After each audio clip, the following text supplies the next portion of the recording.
दिया create repository की। फिर उसके बाद क्या करना है, जाना है, यहाँ से मैं दोबारा ओपन कर लूँगा। अच्छा, तो ये मैंने रेपोजिटरी यहाँ पे अपनी रिमोट में कर दी है।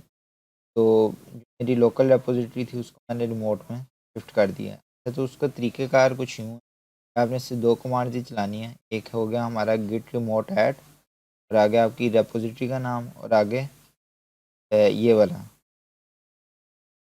ठीक है, डेमो रिएक्ट ऐप। और उसके बाद आपका होगा git push set upstream demo react app, और आगे ये मास्टर। ये आपने 2 कमांड चला देनी है। तो इसके बाद फिर जो आपकी लोकल रेपोजिटरी के जितने भी कंटेंट वो रिमोट में ट्रांसफ़र हो।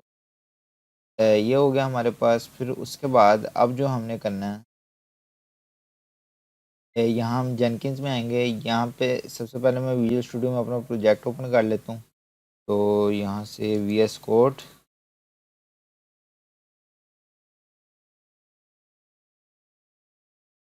ओपन कर लिया मैंने।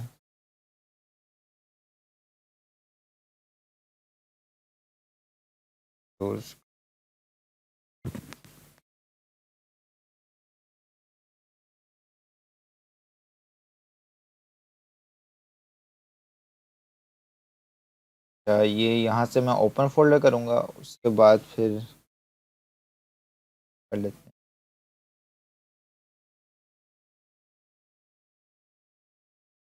और इसको मैंने सिलेक्ट फोल्डर कर लिया। अब यहाँ पे हमने क्या करना है, सबसे पहले हम कर लेते हैं यहाँ पे एक पाइपलाइन क्रिएट। उस पाइपलाइन का पर्पज़ ये होगा कि उसने आपका जो बिल्ड वाला प्रोसेस है उसको जस्ट ऑटोमेट करना। अच्छा, सबसे पहले इसमें एक चीज़ मैं बताता चलूँ कि जो हमारा 2 और आपने यहाँ पे प्लगइन्स आपको इंस्टॉल करने पड़ेंगे। जेनकिंस जाके मैनेज प्लगइन्स, और यहाँ पे आपको 2 एक्स्ट्रा प्लगइन्स इंस्टॉल करने पड़ेंगे। एक तो वो हैं जो बाय डिफ़ॉल्ट रिकमेंडेड होंगे, जो जेनकिंस के साथ ऑटोमेटिकली इंस्टॉल होंगे। 2 और आपको करने पड़ेंगे। एक आपका होगा नोड.जेएस का, जैसे कि आप देख सकते हैं, एक नोड.जेएस मैंने किया था और एक मैंने किया था ब्लू ओशन। तो ब्लू ओशन ये एक मैंने प्लगइन इंस्टॉल, ठीक है। आप यहाँ अवेलेबल वाले टैब में करेंगे जाके इंस्टॉल, क्योंकि मेरा इंस्टॉल हुआ ऑलरेडी, तो मेरा इंस्टॉल वाले टैब में मैं वापस बैक डैशबोर्ड करता हूँ और डिलीट करता हूँ, क्रिएट कर लेता हूँ। तो न्यू आइटम करता हूँ, पाइपलाइन। यहाँ पर मैं रिएक्ट ऐप लिख देता हूँ। पाइपलाइन सेलेक्ट किया हुआ मैंने, ओके। इसके बाद यहाँ पर डिस्क्रिप्शन लिख देता हूँ। तो उसके बाद यहाँ गिटहब प्रोजेक्ट इसको सिलेक्ट कर लेना, और यहाँ पे टेक्स्ट URL दे देते हैं, खोल लेता हूँ।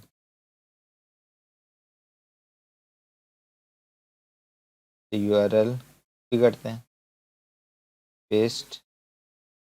फिर उसके बाद क्या करना है, वाली ऑप्शन को इनेबल करना। उसके बाद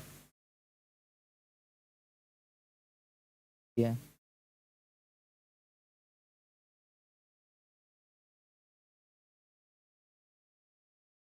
उसके बाद जो इम्पोर्टेंट चीज़ है वो ये है कि यहाँ पे एक पाइपलाइन स्क्रिप्ट हमने सेट करनी है। अब यहाँ पे हम करेंगे फ्रॉम SCM करेंगे, ये वाली ऑप्शन सेलेक्ट करेंगे, और यहाँ पे जो हमारा सोर्स कोड मैनेजमेंट जो है, यानी गिट है, ठीक है।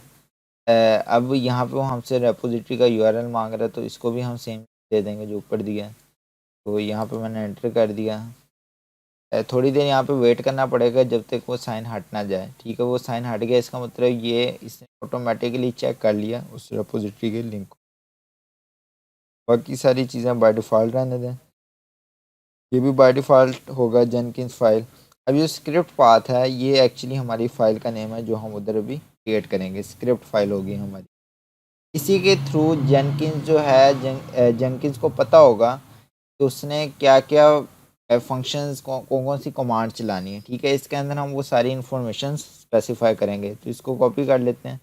अच्छा, यहाँ पे मैं एक चीज़, इसको पहले हम सेव कर लेते हैं, और फिर मैं आपको एक छोटी सी चीज़ और बता दें। सेव करेंगे। यहाँ पे हमने एक और चीज़ भी करनी थी कि, ठीक है, नहीं, कि हम बैग चले जाते हैं। यहाँ पे मैंने जेनकिंस और चीज़ भी करनी थी, ग्लोबल टूल कॉन्फ़िगरेशन में आया हूँ और यहाँ पे जो है हमने नोड जेएस का जब आपने प्लगइन इंस्टॉल कर लिया था तो यहाँ पे आपको नोड जेएस भी ऐड करना होगा, जहाँ पे आपकी नोड जेएस इंस्टॉलेशन डायरेक्टरी होगी। यहाँ से ये भी आपने ध्यान रखना कि यहाँ से आपने नोड जेएस वाला जो एग्जीक्यूटेबल जहाँ पे इंस्टॉल हुआ होगा वाली डायरेक्टरी यहाँ पे आपने सेट कर देनी है। इसकी हमें फ्यूचर में अभी ज़रूरत होगी। तो हम वापस इधर आ जाते हैं, ये हमारा सेटअप हो गया। अब हमने क्या करना है, अपने प्रोजेक्ट में जाके एक जेनकिंस फाइल क्रिएट कर लेंगे।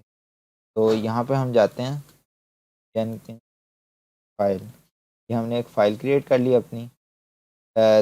अब उसके बाद स्क्रिप्ट लिखना स्टार्ट कर देते हैं। अब सबसे पहले हमारा पाइपलाइन आ जाएगा, फिर उसके बाद एजेंट को हम एनी सेट कर देंगे।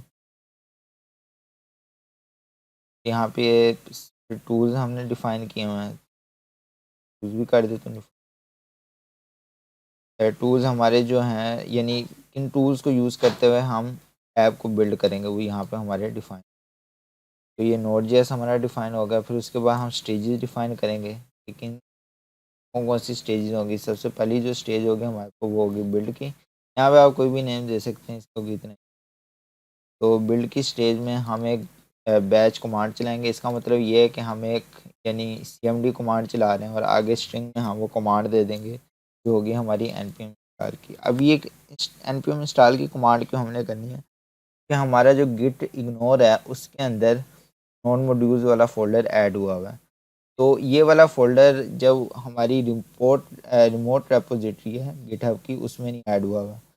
तो ये फ़ोल्डर इम्पोर्टेंट है, लेकिन इसका इशू ये है कि ये टाइम लेता है काफ़ी, यानी लार्ज साइज़ का फ़ोल्डर है। तो इस वजह से यहाँ पे गिट इग्नोर में है, तो वहाँ रिमोट रेपो में नहीं है। तो होगा ये कि npm इंस्टॉल जब कमांड रन होगी इधर जेनकिंस के ऊपर, तो ये इस फ़ोल्डर को ऐड कर देगा नोड यूज़ वाले। तो सबसे पहले इतना करके देख लेते हैं, अगर ये सक्सेसफुल होता है फिर इसमें और एडिशन करेंगे। तो सबसे पहले इतना हम कर लेते हैं।